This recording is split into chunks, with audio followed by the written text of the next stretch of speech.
Hey, welcome to the show. I'm here today with Kurian Tharakan. Kurian, how are you doing today? Good. Thanks, Travis. Thanks for having me on your show. Hey, glad to have you. We're going to get into the details of the seven essential stories that charismatic leaders tell. Before we get into that, you work for an organization called Social Light.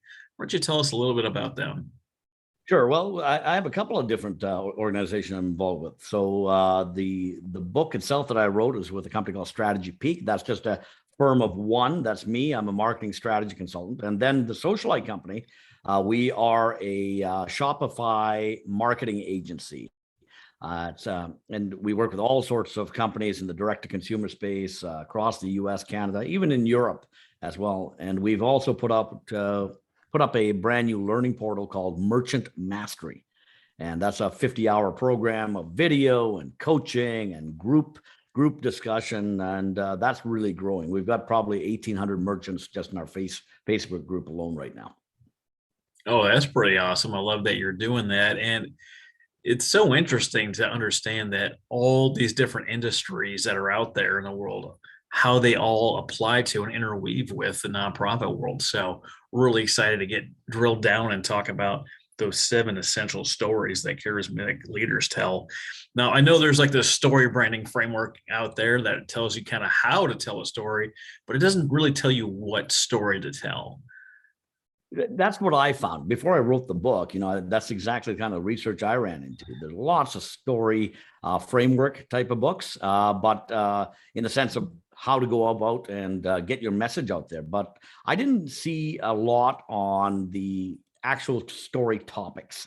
And, especially in some kind of a cohesive form with examples of how this was used throughout history to propel people movements. Yeah, it's very interesting because I've been through the story branding framework. I've had a friend on, Jared Ledbetter, and we talked about what the story branding framework is. But really, that's just kind of like the hero's journey, kind of.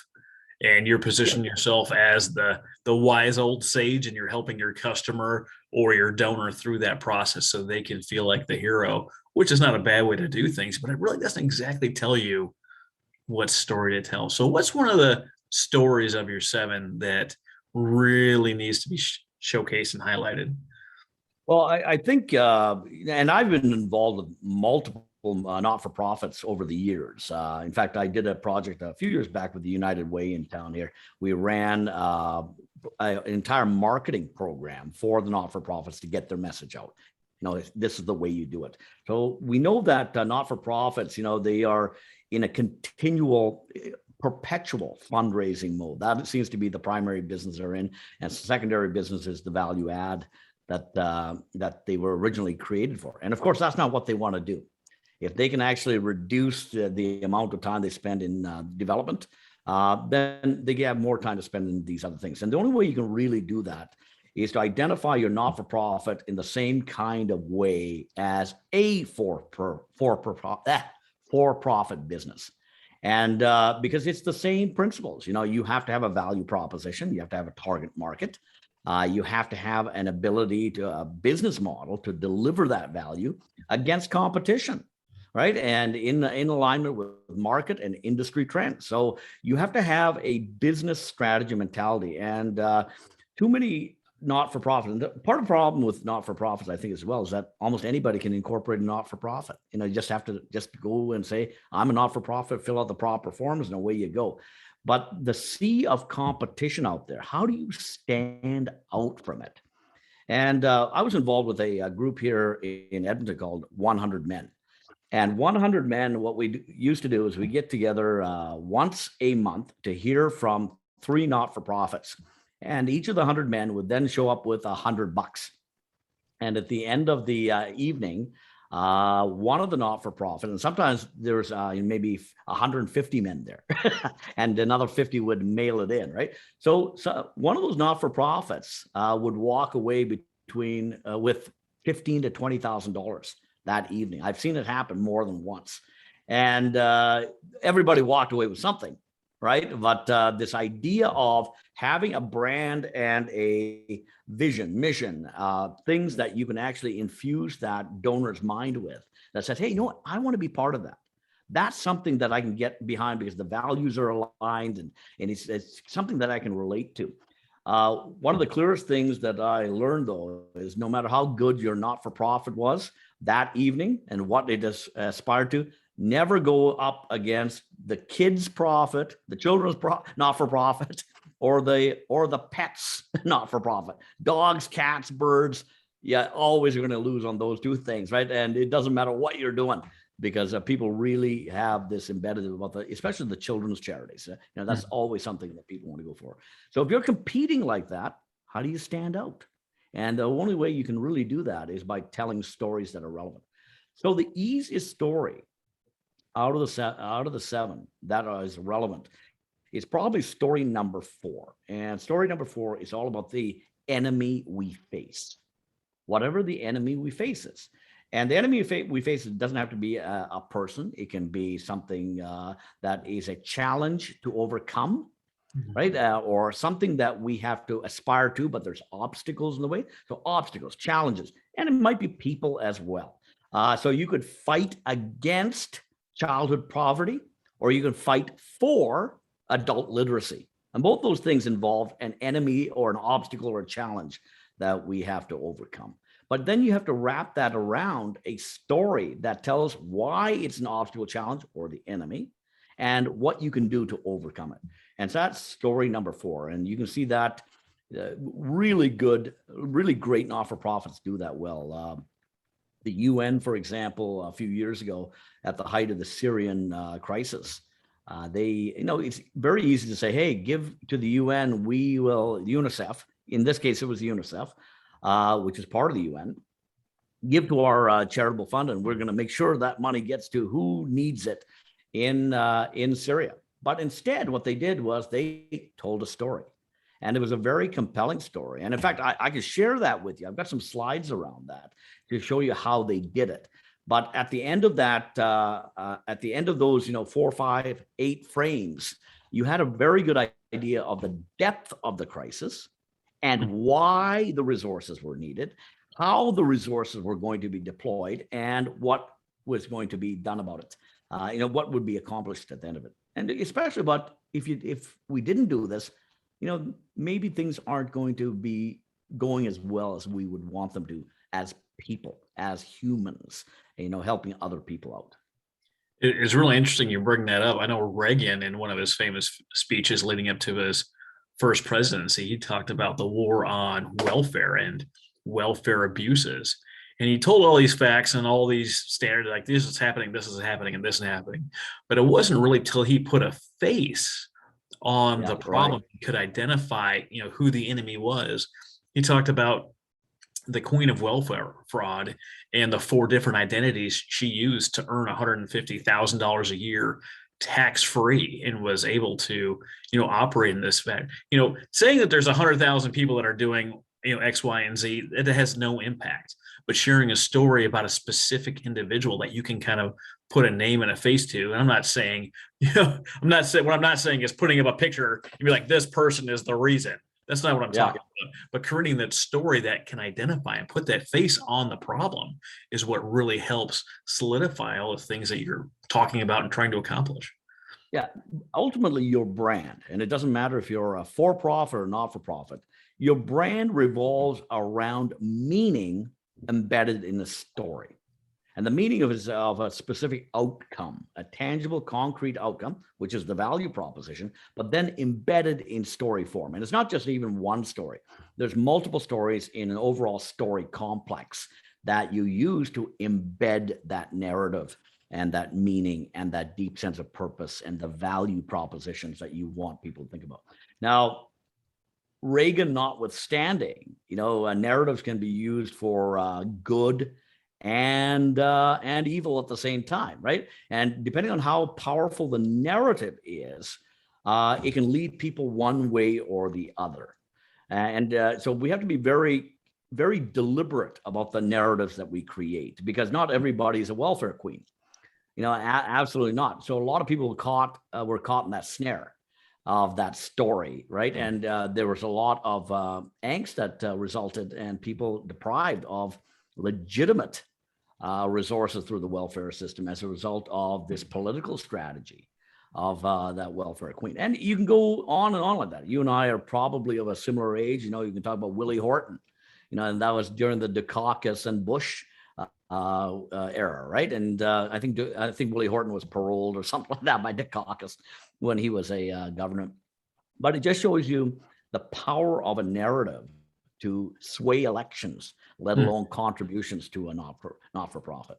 Oh, absolutely. And I grew up in the 80s. I grew up on those social programs, including welfare, because just the nature of living with a parent with mental illness. But you see this a lot in politics, and I'm not going to get political, but you can hear when certain individuals talk about and they refer to their opponent or a situation, and they're drumming up things from World War II, Hitler, fascism, whatever, right? They're trying to get that feeling and assign that other person as a bad guy.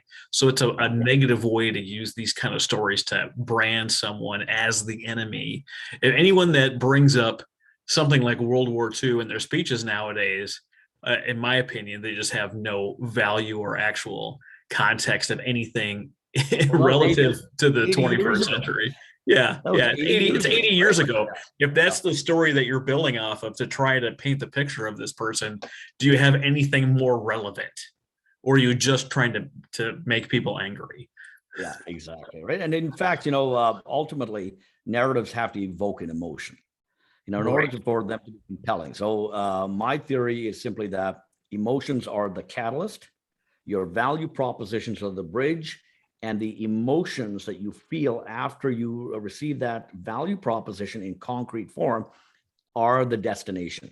So you start with something because you feel a lack or a need to do something, and then you end up in a state of possessing something concrete, tangible, or even a mental state that provides emotional relief and sanctuary of some kind. You feel that you've accomplished something, or that you were able to contribute, or simply that you were able to place something into the environment that is going to benefit everybody. But ultimately, all those things deliver an emotional benefit to you. Oh, absolutely. And in the nonprofit world, it's not like the for-profit world, right? That I know I say this a lot in my episodes. So if you're a longtime listener, bear with me. You give me $5 or whatever, I give you this pen, direct, very concrete. When you're in the nonprofit world, you are spinning this story and making sure that you can draw the potential donor into the story to understand that there's a problem. Here's what it is, that you have the solution, and this donor can't solve this thing on their own, that they have to contribute as part of the whole to help combat whatever this thing is, this crisis is. And then you bring them into the story so they can be part of the solution. And unless you can bring them into the story, you haven't made, quote unquote, the sale. Right. And a customer is the same thing as a donor.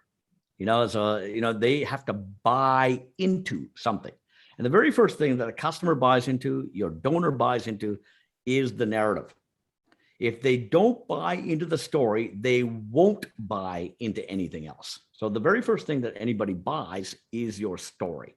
And there's a storyplex there. There's multiple stories that help the customer's mind, your donor's mind, gel around what's going on, what's needed, what's the outcome, how can I play a role in this process. Oh, absolutely. One of the other really interesting things between the for-profit world and the nonprofit world is you're looking for a specific type of customer in both cases. Where it gets kind of fuzzy and kind of gray, especially when you talk about veteran organizations, is when you are out looking for, someone to buy a pen. You have a whole wide variety of people that are interested in buying pens, and you talk to all sorts of different people. In the veteran nonprofit world, they're trying to sell this solution to veterans, but they only seem to talk to veterans in order to raise money and gain support. You wouldn't go into the homeless community to try to raise funds to help the homeless, but somehow people in the veteran world forget that the veterans are really the recipients and not the primary donors to their cause. Yeah, we're all in the storytelling business. That is the very first. In fact, the only way we can communicate with each other is by telling stories. We're telling stories to each other right now.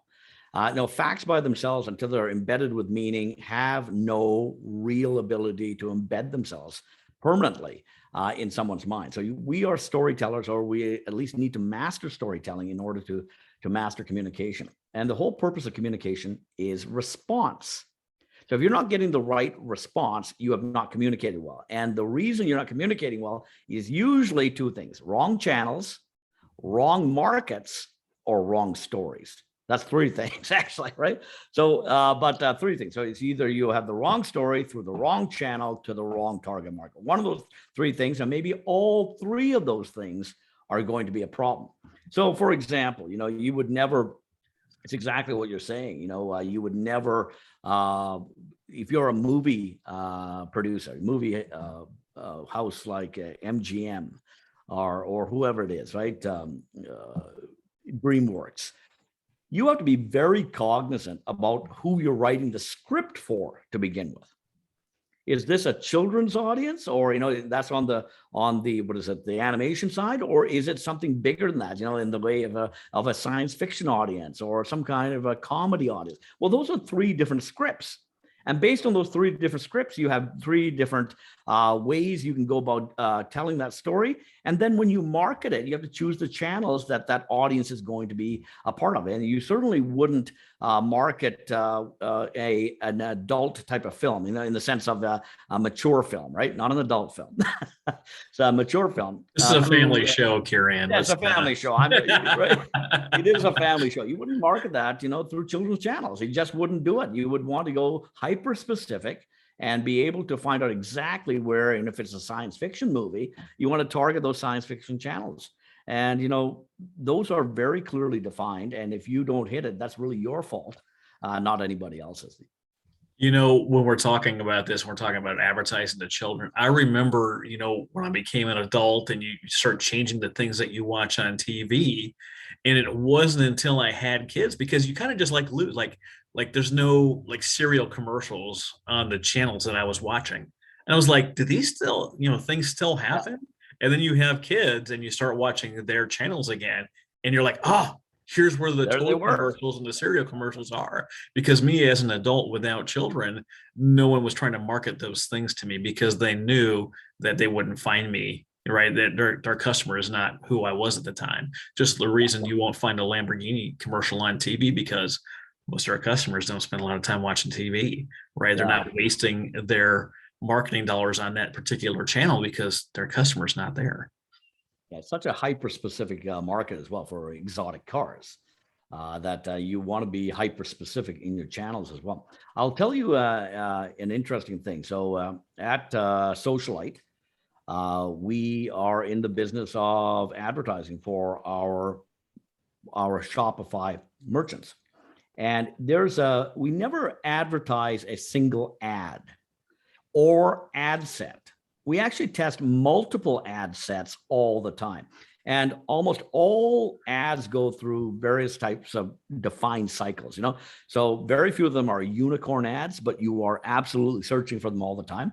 Some don't even get off the ground. Okay. And then the other ones start climbing up and peter out. And other ones, stay steady Eddie for a long time. You have no clue what those ads are going to be until you test them.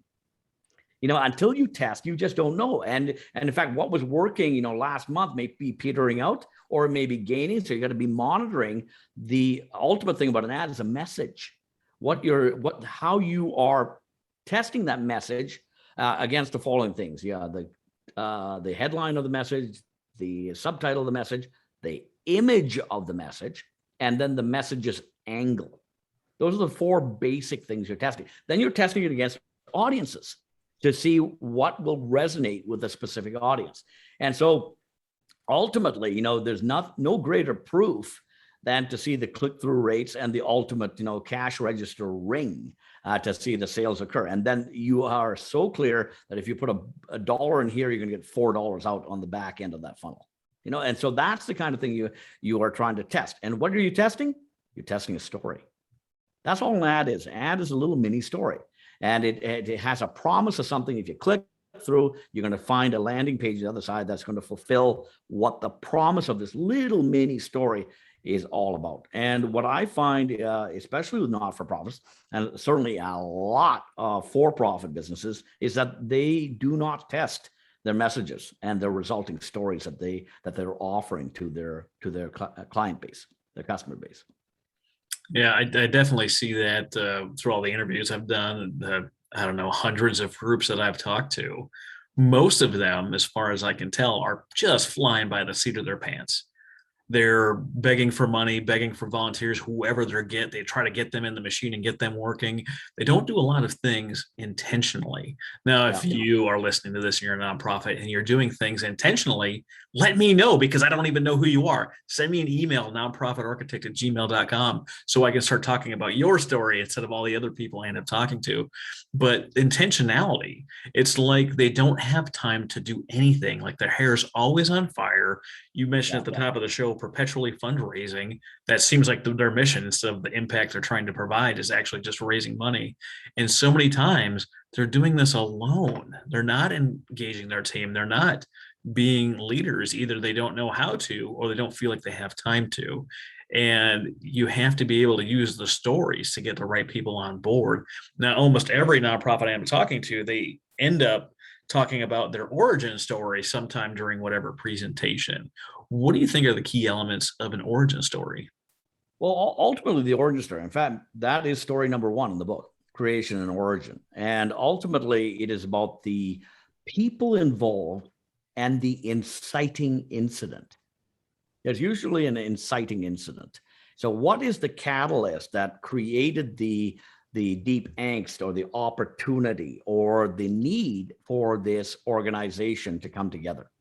That can be as simple as even a product for an organization. So what precipitated the idea of this new product? So there's an origin story.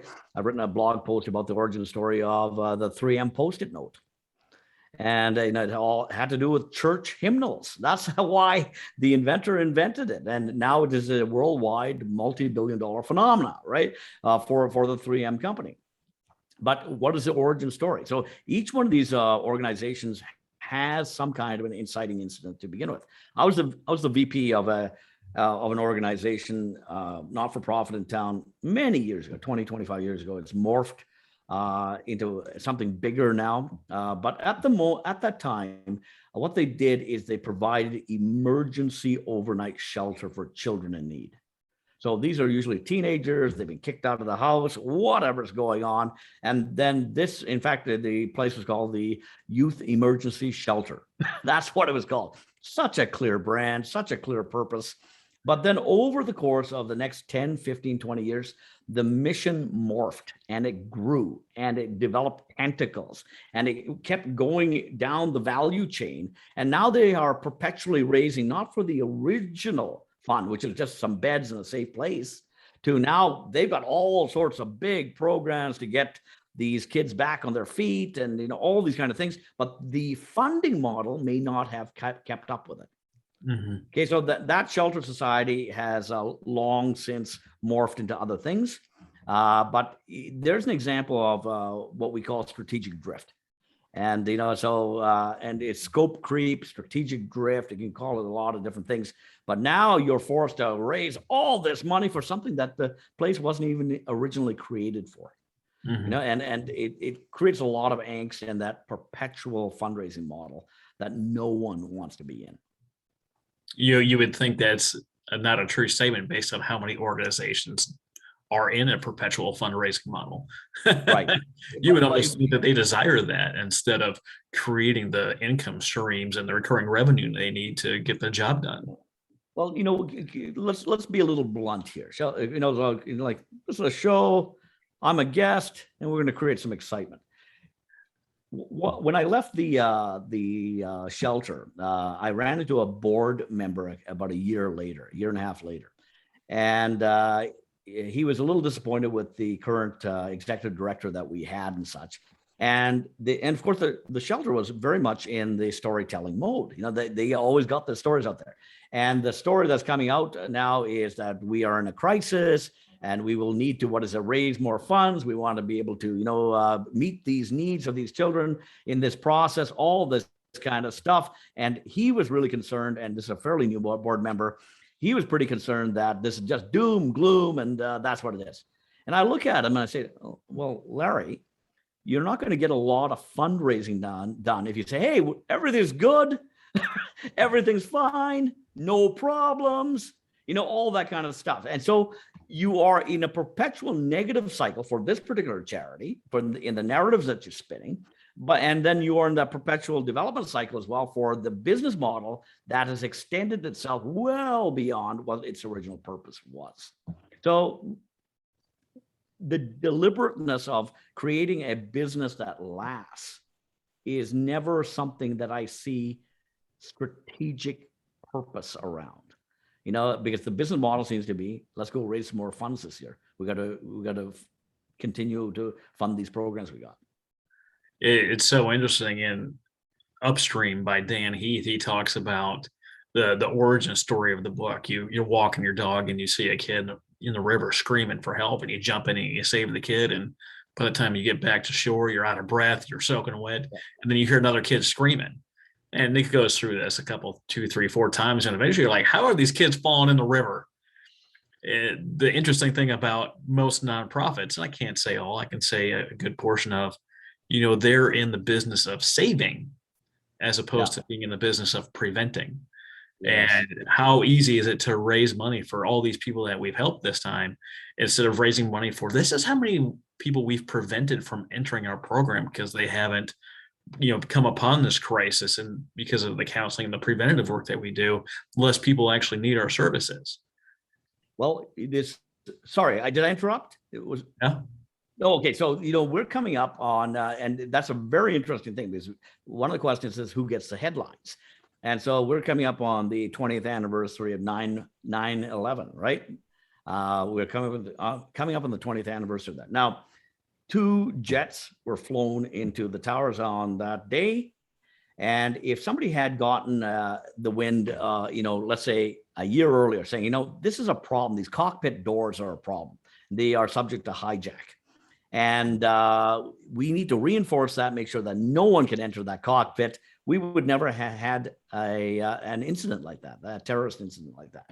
But there wouldn't be any story either.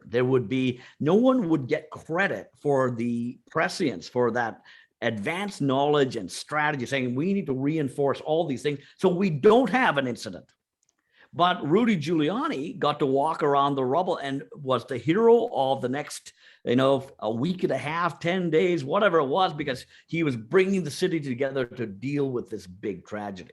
So prevention gets a very small amount of headline credit, if at all. And everything is all about the rescue and the saving and all that kind of stuff. That's where all the glamour is. And we need to be able to change those narratives, to be able to value that prevention and that getting people out of that problem, and especially not allowing them to get into the problem to begin with. There's a much bigger opportunity on a human basis to be had to prevent heroin addiction, OxyContin addiction, than it is to get people off the drug. Yeah, isn't that it's interesting the way that our society works. If you look at news organizations in general, you have the Walter Cronkites of the era that come out and they report the news, and then you have like the gossip columnists that talk about whatever nonsense is happening between people.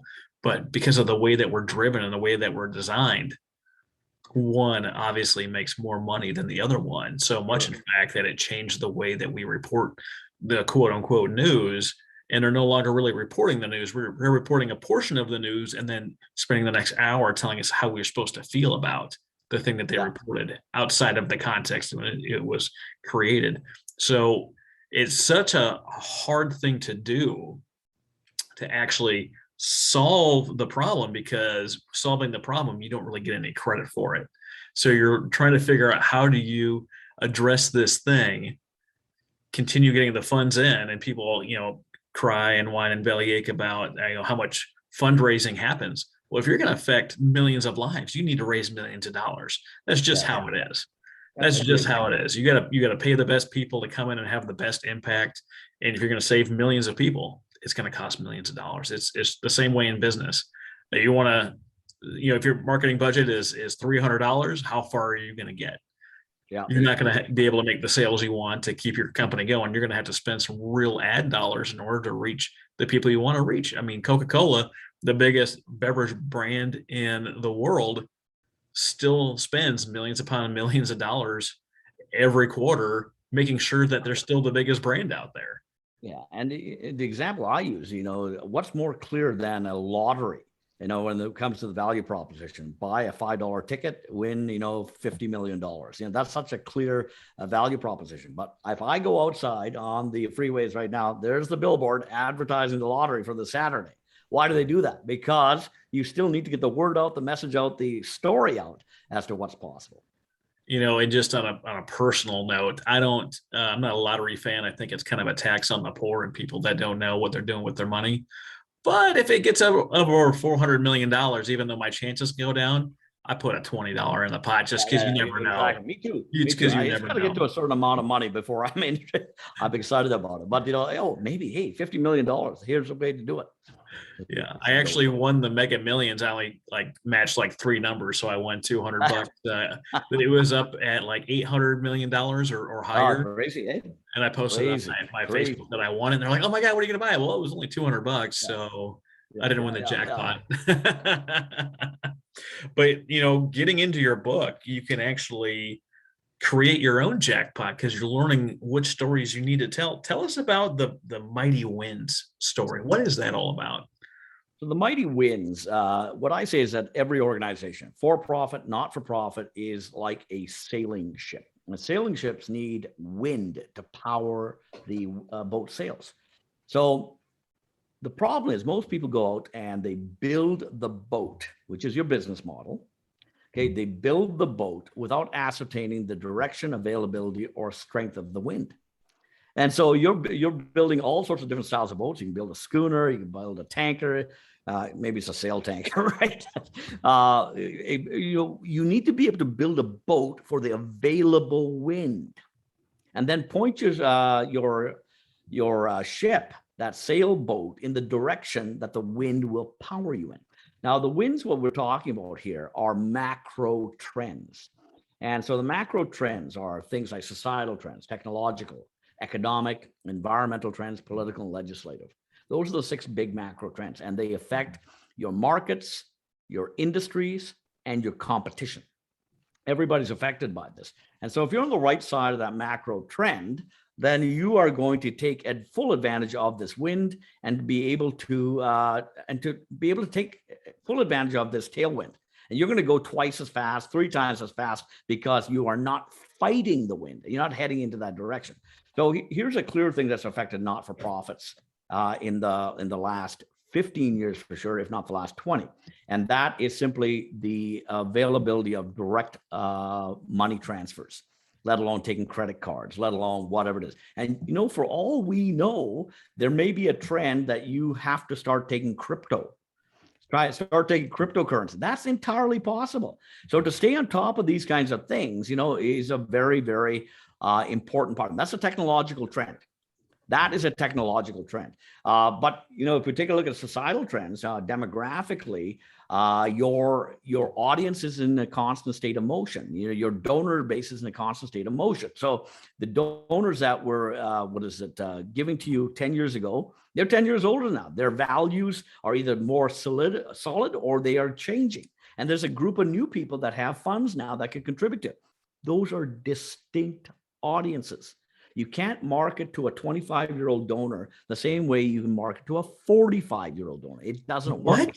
Are you sure? You believe that? I only put out one flyer. Isn't everyone supposed to jump on board with my one flyer that I write? Shockingly enough, it's not going to work as well for you as if you segment your audience and the messages that you send to it. And so these kinds of things, what you're trying to do, is build that asset base in your audience, in your donor base. It's an asset base. It's a perpetual asset base if you do it properly. And that is going to give to you because they believe in your cause and your vision and your mission. We have to be able to do that in a way that is consistent with where the market is going demographically, rather than where it is today. So where it is today, absolutely important. What's the 5-year plan, though? I was in the mergers and acquisitions business years ago with a large accounting firm, international accounting firm, and we were selling companies on behalf of their owners. Now, the average owner that is looking to sell their business is not 25 years old. Okay, and the average owner starts thinking about selling their business when they're 55. And they may not exit the business for another 5-10 years. So our market cycle time for getting the word out there is actually a 5 to 10 year cycle time. And yes, there are companies that are being sold right today. Absolutely correct. But what you also want to do is till the field for that 3, 5, 10 year cycle ahead of time as well. Because not everybody says, hey, I'm going to sell my business now. Just like not everybody says, hey, I'm going to leave you as part of my estate. I'm going to put you in my will for my insurance proceeds to fund your not-for-profit. They don't do that instantly. That is something that you have to build a brand in their minds over years of time, so that you build that relevance so that they can make those kind of decisions in those estate plans. And my question to you is, how are you doing that now? Mm-hmm. Are you doing that now? Or is your hand just out saying, hi, want to donate?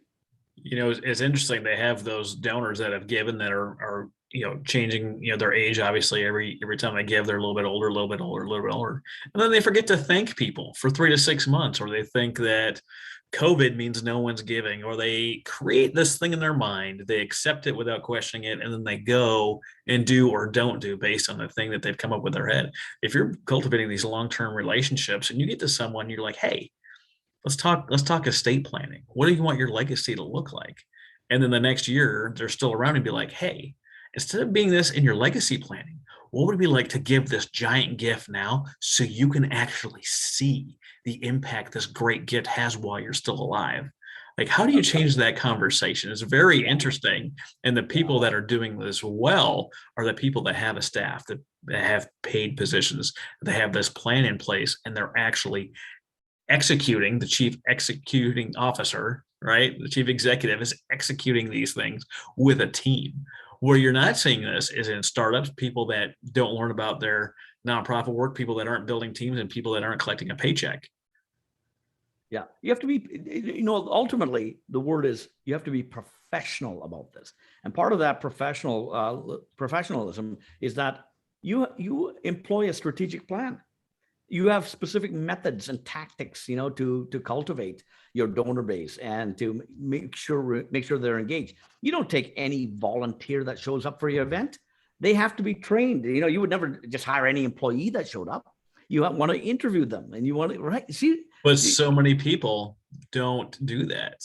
They are struggling for volunteers, so they take anyone that walks in and out of the street, whether they're fit for their organization or not.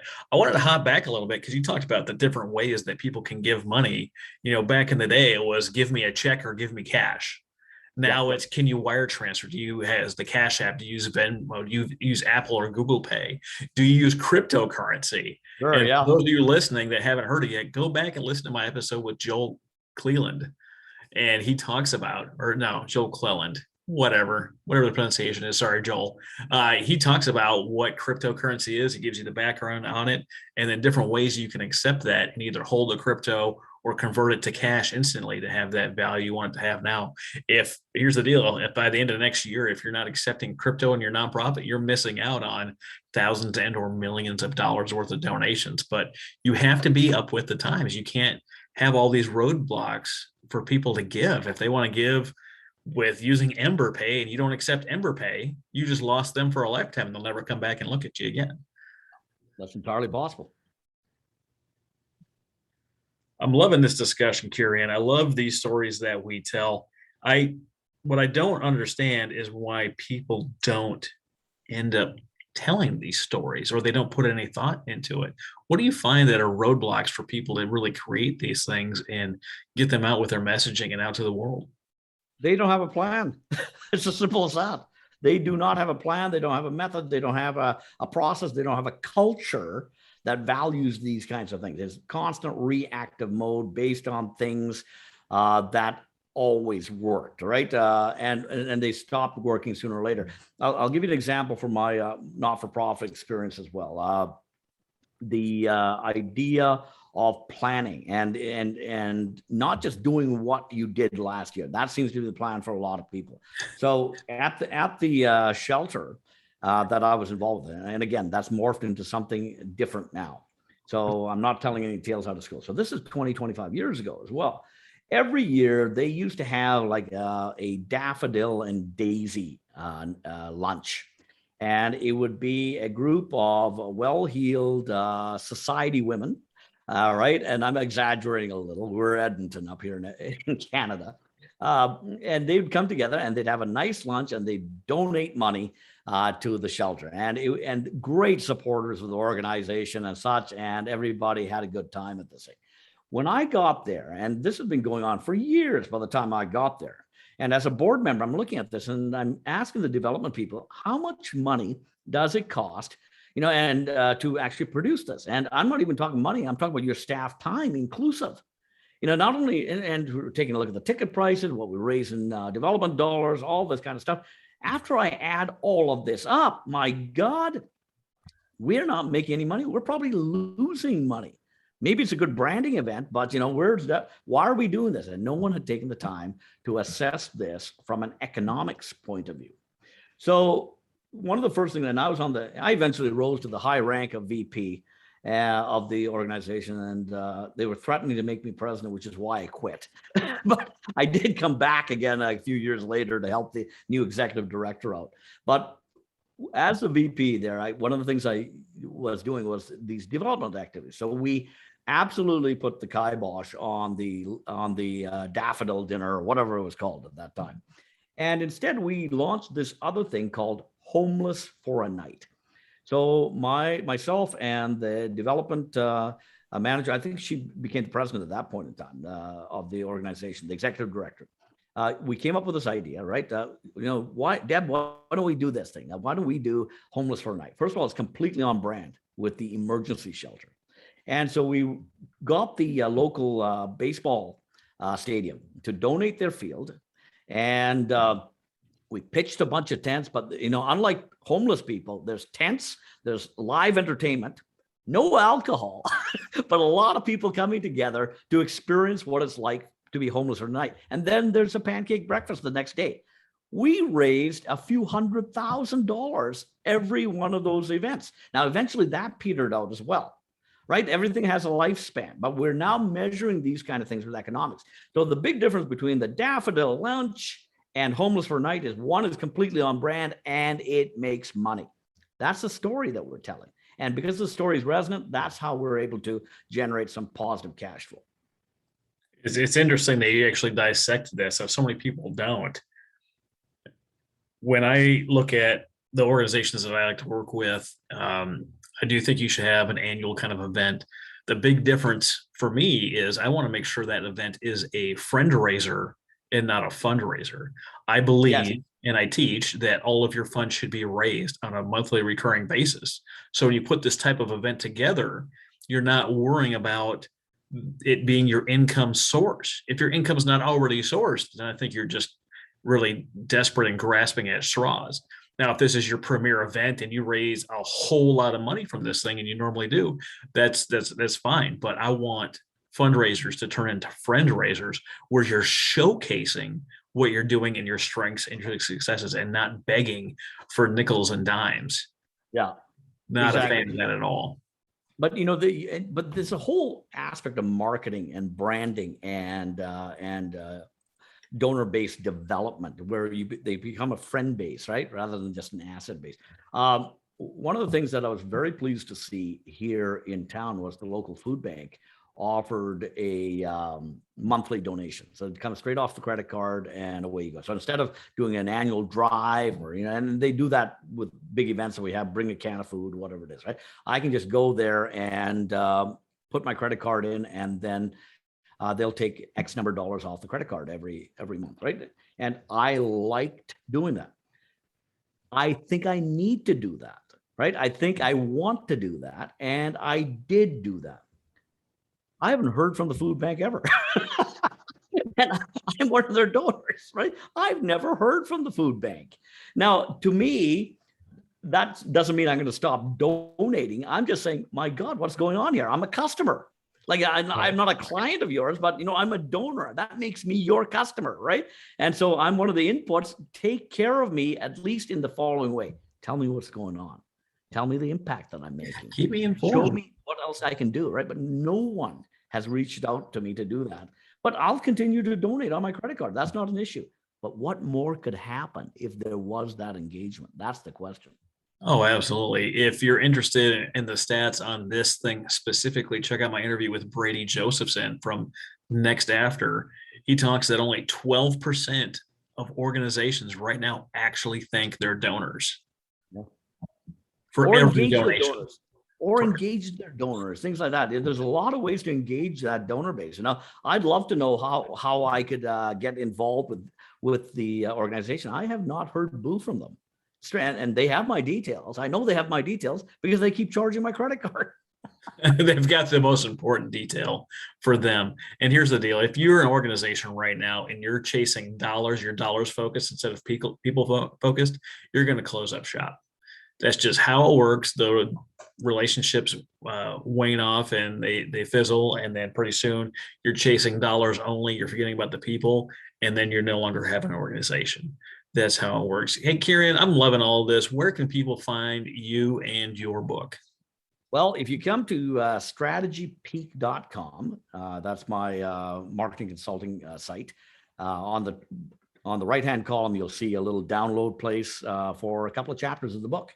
And you can find the book on Amazon. So you go to Amazon, look for the 7 Essential Stories Charismatic Leaders Tell, and it'll give you a framework for not only building culture in your organization, and that's the operating system of your organization, then how to infuse that operating system with the 7 essential stories so that the whole place comes alive. So that's on Amazon. But I'll tell you what, Travis, for the first 5 of your listeners that tell me and email me, and I'll send you my email address for the show notes. If they email me and tell me that they heard me on your show, the first 5, I'm going to send them a free Kindle copy of the book. Oh, that's amazing, Kurian. We really appreciate that. You hear that? First 5 people to actually email Kurian and say that you heard it on the Nonprofit Architect podcast, you get a free download. So might as well take it. Hey, Kurian, this has been fantastic. Thank you so much for being my guest today and providing endless value. Travis, thanks for having me on your show.